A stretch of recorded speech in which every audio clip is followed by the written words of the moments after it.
Muito boa noite, meu amigo, minha amiga. O nosso ponto de encontro de todas as noites, programa Ponto de Equilíbrio. De segunda a sexta-feira, no seu final de noite.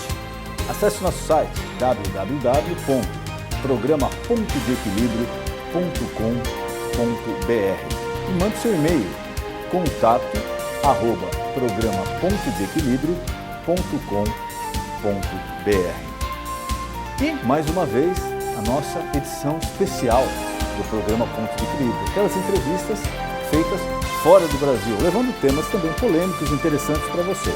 Mais uma vez, nós estamos nos Estados Unidos, entrevistando brasileiros ou pessoas daqui que você conhece, que pode acrescentar alguma coisa, passar informações, passar dados necessários, importantes para você.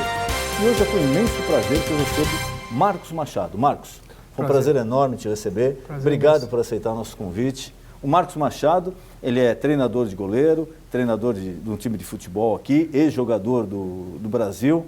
Yes. Uma pessoa sempre que ficou envolvida com esporte no Brasil e fora do Brasil. Marcos, conta pra gente um pouquinho. Vamos começar pelo começo. Como é que foi sua carreira antes de chegar aqui? Por onde você passou? Os clubes que você jogou? O que você desenvolveu?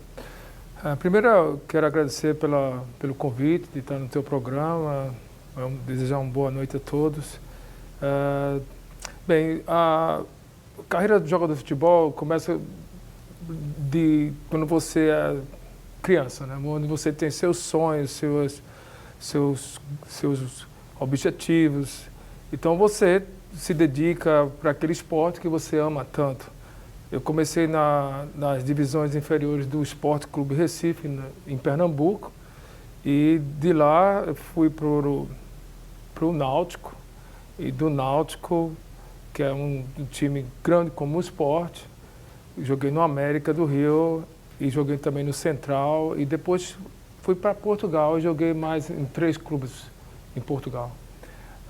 Essa foi mais ou menos a minha carreira como jogador profissional. E hoje estou aqui nos Estados Unidos fazendo uma carreira diferente, que é uma carreira de treinador, ensinando o futebol, que eles chamam soccer aqui nos Estados Unidos. Onde estou muito satisfeito porque você continua fazendo aquilo que você fez por toda a sua vida, que você se dedicou tanto. E quer passar aquela experiência para aqueles jogadores que tenham as mesmas ambições que eu tive no passado. E tem dado certo, estou aqui há 17 anos e tem acontecido muitas coisas boas. E agora, por sinal, estou trabalhando no clube Orlando City Soccer, onde eles têm um time profissional que tem aspirações para jogar na MLS, que chama a Major League Soccer, que é o ponto máximo do futebol aqui nos Estados Unidos. Seria como, só para o nosso telespectador do Brasil, seria como a Série A, o top de linha do futebol. No Brasil tem a Série A, a Série B, a Série C. Exatamente. Aqui essa Major League seria a Série A. Os clubes de ponta é que disputam esse campeonato. Exato, é uma liga bem selecionada, que são escolhidos a dedo. As franchises do MLS, da Major League Soccer, elas têm que preencher certos pré-requisitos. Antes da gente chegar nesse ponto, Marcos, acho que seria importante a gente estabelecer para o telespectador entender. O futebol aqui nos Estados Unidos, nosso futebol do Brasil é chamado de soccer aqui. E de um tempo para cá, não sei se em função do futebol feminino, que sempre foi um futebol de ponta aqui nos Estados Unidos, houve uma paixão, despertou-se uma paixão do americano, que tradicionalmente deixava o futebol lá para o 4º, 5º, 6º plano. Hoje ele está mais interessado no futebol. Primeiro, de onde surgiu agora esse interesse do norte-americano pelo soccer, que é o nosso futebol? Eu acho que começou essa revolução do futebol, o soccer, aqui nos Estados Unidos, depois da Copa de 94. E essa Copa de 94, quem foi campeão foi nós, brasileiros. E foi como se fosse um boom. O soccer nos Estados Unidos, ele é um esporte que mais cresce nas divisões inferiores, que tem mais jogadores jogando. Então, esses esportes, basquetebol, American Futebol e beisebol, estão perdendo um pouco do espaço que eles tinham no passado, E o futebol está crescendo em termos daquela população que gosta do esporte. Mas muito maior na parte de jovens. É isso que eu ia te perguntar. Qual é a faixa etária que ele vem crescendo mais? Na parte de 7 até 14, 15 anos, onde depois de 15 anos o jogador ele começa a escolher que tipo de esporte ele vai jogar. Na maioria dos que chamamos de alunos, atletas, eles têm sempre uns objetivos de ir para a faculdade, que seria o colégio, e jogar um esporte. E chega um momento na vida desse atleta, ele tem que decidir se vai jogar o futebol, que seria o soccer, ou American Futebol, ou beisebol, ou basquetebol. Então chega um momento que ele não pode jogar todos os esportes, ele tem que se dedicar somente a um, onde ele poderia jogar 100% daquilo que ele podia jogar naquele esporte. Bem, voltando ao assunto da população está crescendo, porque o esporte, o soccer, é um futebol, é um esporte que eles estão começando a gostar de jogar. Eles não gostam muito de olhar, de presenciar o jogo em si. Será que é porque aquela história que eu estou acostumado, o americano vai num jogo de basquete, então o jogo é 92 a 89. Exatamente. Então, ele grita 30 vezes. No futebol, às vezes tem um jogo que termina 0-0, tem jogo que é 1-0, 1-1. Será que é isso daí, um pouquinho do obstáculo que eles veem para o soccer? Exato, eles veem dessa forma, acho que é a cultura do americano, mas está mudando, porque aqueles que jogam, esses jovens que jogam, eles começam a entender o futebol de uma forma diferente. Eles veem um bom passe hoje, eles veem uma boa jogada, uma boa combinação, não só o número de gols. O futebol, para mim, quando você vai olhar o jogo em si, tem muitas coisas que os jogadores fazem que é impressionante. Que você que aprecia o jogo dá muito valor a um passe de 60, 70 metros. Às vezes até mais bonito que o gol. Exato, é uma coisa que tem que ter uma condição técnica excelente para ter uma chama-se, eu não sei mais a palavra em português, mas seria uma precisão de fazer aquele movimento com qualidade sempre. Então, o jogo é um jogo que está sendo estudado de uma maneira diferente pelos americanos mais jovens, e eles estão entendendo e eles vão para o jogo e já estão apreciando ver os jogos. Duas coisas que a gente estava batendo um papo aqui antes, e o Marcos estava me explicando aqui, tentando me explicar. Eu acho que tem duas diferenças boas aqui para a gente abordar para o nosso público. Primeiro, vamos falar sobre o preparo físico, o condicionamento físico do atleta profissional ou aquele que quer ser um atleta profissional aqui nos Estados Unidos, a diferença que existe pelos parâmetros daqui e os parâmetros do Brasil. E depois disso, Marcos, eu queria que você explicasse um pouquinho para a gente como é o acesso, porque para você entender o acesso aqui nos Estados Unidos, um time não é porque ele ganhou a Série B ou a segunda divisão, que se fala aí no Brasil, que automaticamente ele vai para a Série A. Ele precisa cumprir uma outra série de requisitos. Mas vamos começar pelo preparo físico, Marcos, por favor.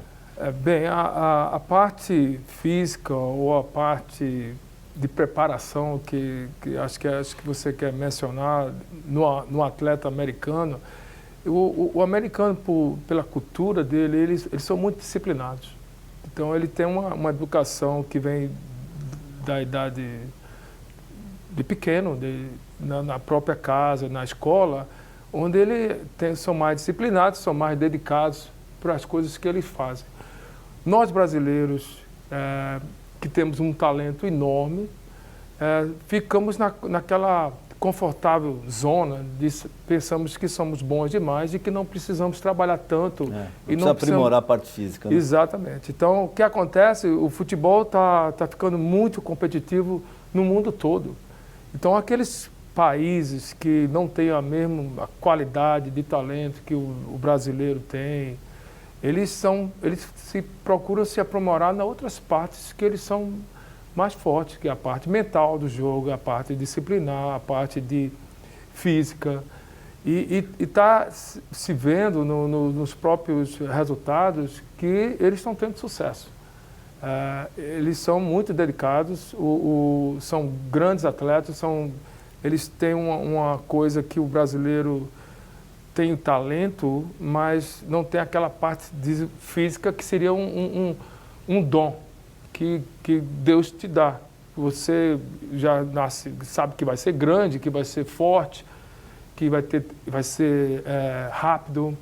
Então, esses atletas que têm esse dom têm umas certas vantagens para aqueles atletas que não têm esse dom, mas que têm talento. Isso o Pelé, numa entrevista, ele falou, olha, o meu dom foi Deus que me deu. Então, o mínimo que eu tinha que fazer era treinar Pelé, hein? Maior jogador de todos os tempos e dificilmente vai surgir um outro igual. Ele falou, esse dom que me deu foi Deus. Agora, o mínimo que eu posso fazer é treinar e aperfeiçoar. E por incrível que pareça, para os mais jovens que não acompanharam o Pelé, eu peguei o finalzinho da carreira dele, acho que você também, mais ou menos. Eu cheguei a ver Pelé jogar. Na mesma geração, o Pelé era o primeiro a chegar ao treino e era o último a sair. Quando todo mundo ia embora, ele ainda treinava pênalti, falta, passe.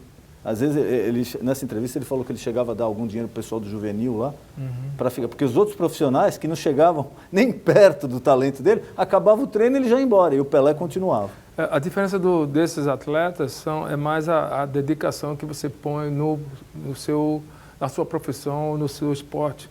Então, é por isso que Pelé era diferenciado, tanto na parte física quanto na parte técnica. Na minha carreira de futebol, eu joguei com muitos jogadores, joguei em vários países, conheci muitos bons jogadores, mas poucos tinham aquela mentalidade que o Pelé tinha, que é daquela dedicação de você aprimorar o seu talento e procurar trabalhar nas coisas que você tem mais fraco. Alguns são na parte física, outros são na parte tática. Esses jogadores são, porque estão lá, eles estariam acomodados, seria a palavra certa de colocar.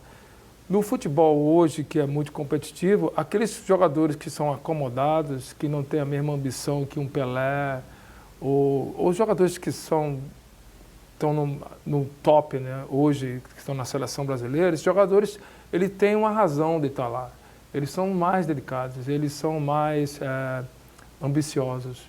E a profissão é muito grande, tem muito tipo de jogadores que têm uma mentalidade diferente. Isso tudo vai de encontro também a uma entrevista do Tele Santana, também o maior treinador, pelo menos na minha opinião, maior treinador de todos os tempos. Ele pegava muito no pé do jogador na parte de condicionamento físico, né? Olha, não sai à noite, não fuma, não beba, não se aprimore. E um jogador, uma época, falou para ele, mas seu Tele, você não tem mais o que reclamar de mim, não. Eu entro lá, mesmo com tudo isso, eu falo que eu sou indisciplinado, eu vou lá e faço um gol. Ele falou, então, mas eu vou reclamar, porque se você treinar, você entraria lá e faria 2, 3. Quer dizer, o preparo físico é importante em qualquer talento. Exato. E hoje em dia está sendo um dos aspectos do jogo que é muito importante. Se você não está bem condicionado, claro, no final do jogo, o jogo está alcançando 75 minutos, 80 minutos, você começa a perder técnica porque você está cansado. E começa a perder discernimento porque você está também, sua mente já não vai ter o mesmo controle. Quando você está cansado, você começa a deixar de fazer as coisas necessárias que o jogo está pedindo naquele momento. Então, a parte física é super importante. E aqui é diferente mesmo? O pessoal se dedica mais, Marcos? Eu acho que mais pela própria cultura, mas os jogadores que estão nesse nível, não todos, que estão querendo alcançar um nível, que querem ir para o college, que seria a universidade, ou querem ser profissional, eles são super dedicados. É muito fácil de você lidar com esse tipo de jogadores hoje. Eu tenho experiência própria, entendeu? Porque estou no dia a dia com esses jogadores. E em relação ao que eu vi no passado e que eu vejo hoje, o jogador americano, o atleta americano, ele é muito dedicado, muito dedicado. Embora tenha nas áreas que seria técnica, eles têm algumas deficiências, mas essa parte realmente supera a outra parte. Você vê que teve um jogo recentemente aqui, o Fluminense veio jogar aqui contra o Orlando City no verão, em junho, e o jogo foi excelente, muito competitivo, e terminou o jogo 4-3. 4-3? Se você olhar o jogo, o Fluminense é o campeão brasileiro. Porque é o atual campeão brasileiro. Exatamente, o atual campeão brasileiro, com jogadores a nível nacionais, que hoje pode jogar em qualquer parte do mundo e também na seleção brasileira. E o Orlando City, com o plantel dele barato, mais trabalhador e disciplinado, conseguiu enfrentar o Fluminense. Conseguiu fazer 3 gols no Fluminense. Exatamente, de igual para igual, onde foi um jogo muito bom. As pessoas que vieram para o jogo ficaram satisfeitíssimas. O próprio Fluminense, conversei com alguns treinadores, eles falaram muito bem do time. Então é uma prova de que o futebol, se você se dedica, se você trabalha forte, se você tem as mesmas ambições, é claro que eventualmente você vai produzir bem. Agora vamos para a segunda pergunta. O Orlando City parece que ganhou agora o que seria no Brasil o equivalente à Série B ou segunda divisão, nos Estados Unidos, né? Exato. Então, fomos campeões nacionais. Se fosse no Brasil, na próxima temporada, o Orlando City já estaria disputando a Série A. Agora aqui não funciona assim. Eu queria que você explicasse para o nosso telespectador.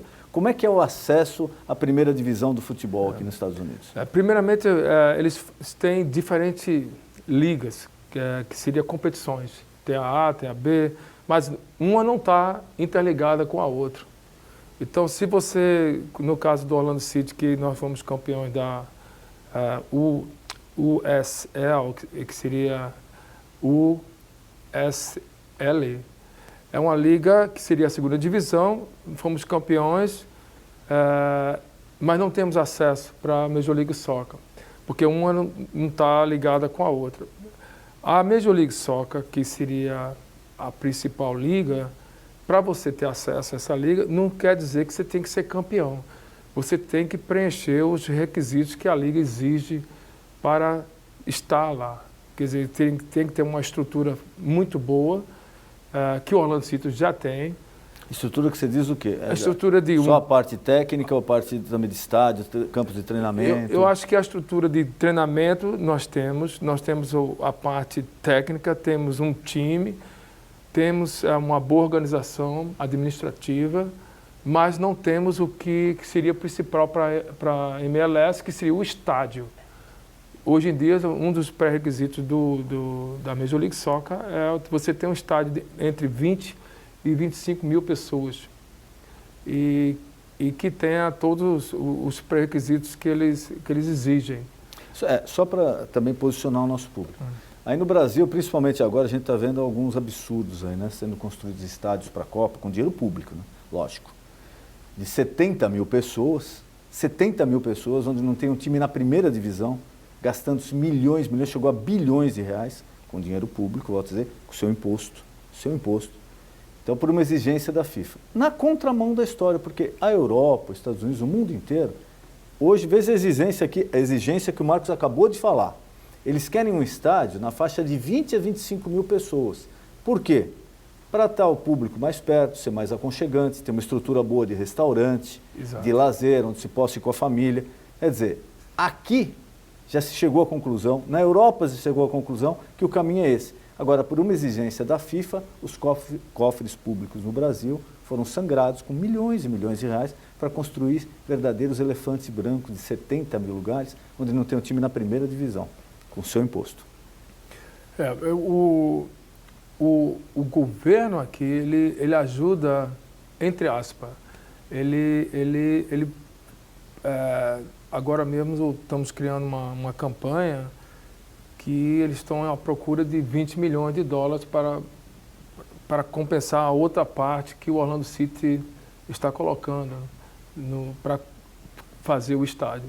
Para fazer o estádio, eles precisam mais ou menos uns 95 milhões de dólares a 100 milhões de dólares. O que o governo estaria dando de ajuda seria a parte da terra, que é uma localização privilegiada no centro da cidade, onde tem toda aquela estrutura de bares, de tudo que o turista e que aquele evento precisa ter ao redor do estádio para fazer aquele evento um evento de alta categoria. Então, eles têm isso, têm a terra, têm dinheiro do próprio Orlando City e estão esperando que do dinheiro do governo, que seria o tax que vem do povo de Orlando, eles dêem uma parte pequena, que seria de cada quarto de hotéis que os turistas trazem. Eles estão precisando em torno mais ou menos de 20 milhões de dólares. Né? 20 milhões de dólares, que dá mais ou menos uns 45 milhões de reais. É isso que você escutou, não é 450 milhões, não. 20 milhões de dólares, que dá 45 milhões de reais para construir um estádio de primeiro mundo. Essa seria a parte do dinheiro público investido. Por que ele vai investir? Mesmo assim tem a contrapartida. Ele vai investir esses 20 milhões de dólares, mas como você mesmo falou, o que vai se arrecadar em torno do estádio, gerando imposto para a prefeitura, hotéis, restaurantes, casas de espetáculo, isso daí vai se recuperar rapidamente. 20 milhões de dólares está tendo toda essa discussão aqui. Mas para o Brasil, 700 milhões não é problema, é uma prova rápida. Exatamente. Então eles têm objetivos, eles têm maneiras de como vão usar o próprio estádio, não só para a parte do soccer, que seria do futebol, mas também para eventos de menor categoria, né? Que seria um show de algum cantor, ou pode ser até um próprio diferente, um esporte diferente. Pode ser um high school, American Football, Soccer. Eles têm jogos também do college. Então tem muitos jogos que eles fazem, promovem, e são grandes eventos aqui nos Estados Unidos. Então, um requisito seria o estádio, que está sendo providenciado. O outro requisito seria a infraestrutura, campos de treinamento. Tem mais alguma coisa que o clube precisaria preencher para disputar a primeira divisão? Eu acho que esse é o ponto principal hoje, que está colocando a posição do Orlando City. Ainda não está na Major League Soccer. Eles estão só esperando vai ter uma reunião agora em outubro, no meio de outubro, da prefeitura, que eles chamam a prefeitura, onde tem todos aqueles que fazem parte daquele comitê, que eles chamam commission, vão votar se vai ser aprovado esse imposto, dessa parte do imposto para construir o estádio. Pelo que se fala, vai ser aprovado. Mas, como aqui, a gente tem que esperar sempre que as coisas aconteçam. E, provavelmente, todos nós esperamos que sim.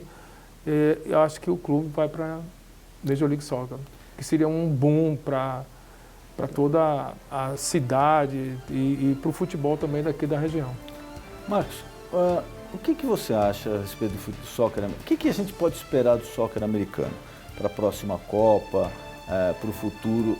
Veio para ficar, está evoluindo. Você acha que em quanto tempo tem condição de estar entre os principais times do mundo? Eu acho que em termos de Copa, os Estados Unidos não têm tradição ainda de ganhar a Copa. Eles vão competir como muitos países competem, mas os países que têm mais tradição de ganhar a Copa são Itália, Espanha, Brasil, esses são Alemanha. Esses países, Argentina, são os países que têm mais chances de ser campeões. Os outros querem competir, querem fazer a melhor maneira possível. Posso chegar nas quartas finais, posso chegar nas semifinais. Então, o objetivo maior dos Estados Unidos, ele quer continuar desenvolvendo o soccer, que seria o futebol, da melhor maneira possível, e trazendo mais gente para os estádios, trazendo mais crianças para jogar futebol.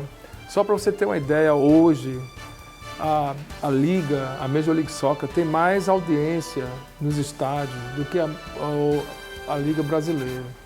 Foi feito um estudo e nós temos hoje mais gente dentro dos estádios, nos jogos, do que nos estádios brasileiros.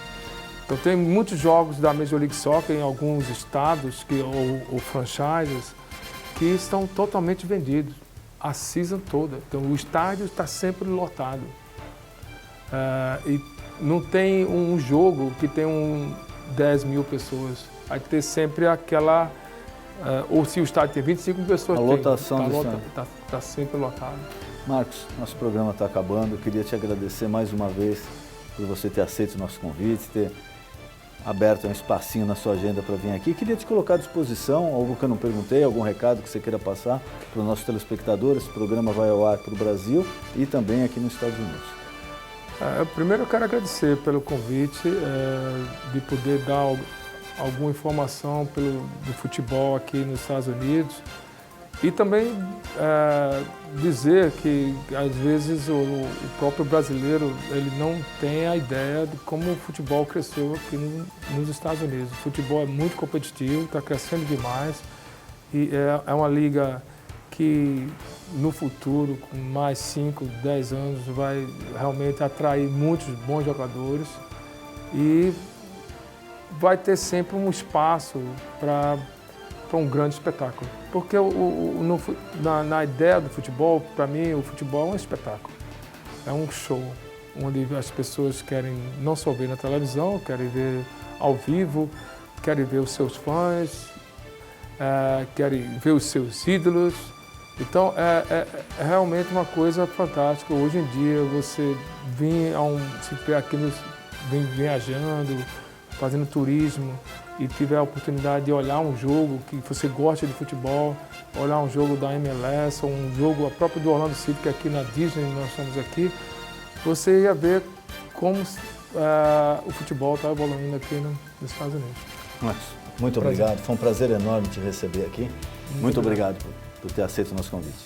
E você já sabe, nosso encontro de todo final de noite, de segunda a sexta-feira, programa Ponto de Equilíbrio. Boa noite.